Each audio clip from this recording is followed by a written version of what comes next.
Hello guys, नमस्ते सबैजनालाई। Good morning. So बिहानी आज बिहान बाल काटेर आएको होइन। कस्तो लाग्यो नयाँ लुक। गर्मीले सताउनु सताएको थियो, बाल पनि काटियो आज। तो कट हान्ने भनेको त पुरा कट त पुरा भगवानले कट हान्दिएछ। कस्तो लाग्यो मेरो कटिङ। गर्मीले यतातिरको गर्मीले सताउनु सताएको छ। हिजो पानी आउला आउला जस्तो भएको थियो, घड्याङ घुडुङ भइरहेको थियो। फेरि पानी आएन, धोका दिइरहेको छ। धोका एकदमै मन दुख्छ क्या।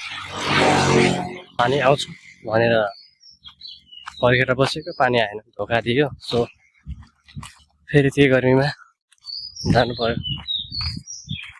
बिहान गएको, बिहान त जाँदाखेरि मोबाइल लगाएको सोचेको थिएँ, मोबाइलै बिर्सिएर छु।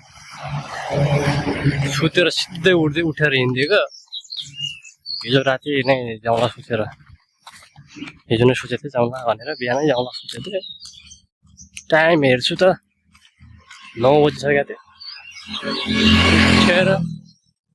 उठेर टाप भइदिएको। सो बाल काट्न मान्छे पनि पुरा भरेको थियो। गए पालो आउँदा 10 बजे, झन् ढिलो भयो। के गर्नु। सो बालसाल काटियो होइन। बाल त पाल्यो भने फेरि बाल पाल्यो पनि बिमार हुन्छ। गर्मीले टाउको चिलाउनु थाल्छ। काट्यो भने आनन्द। यहाँ यो ठाउँमा मान्छेहरू एउटा पनि छैन अहिले, एउटा पनि देखिरहेन। तर खै म रेस्टुरेन्ट पुगेपछि कहाँदेखि रेस्टुरेन्ट पुरा भरेर आउँछ। मान्छे एउटा देखिन्न, बाटोमा एउटा पनि देखिन्न। खै कहाँ आउँछन्। रेस्टुरेन्टमा मान्छेहरू भरेर आउँछन्, पुरा भरेर आउँछ। फेरि फाइनली गाइस पुग्यो समुद्रको बिचतिर। फाइनली आज समुद्र जाने भन्ने सोच त थियो, तर कस्टमर भएको कारणले आउन चाहिँ पाइएन खासै। तर आज कस्टमर नभएको कारणले समुद्रको बिचतिर घुम्न पाइयो। जे होस् ठिक छ होइन। आफूले आफूलाई धन्यवाद दिँदै म सो समुद्र घुम्नु भनेको अस्ति आएको, समुद्र घुम्न आएको। तर समुद्रको किराहरू सेतो सानो किरा हुन्छ क्या, लास्टै काट्यो भने चाहिँ च्याट्ट काट्ने यस्तो दुखाइ हुने।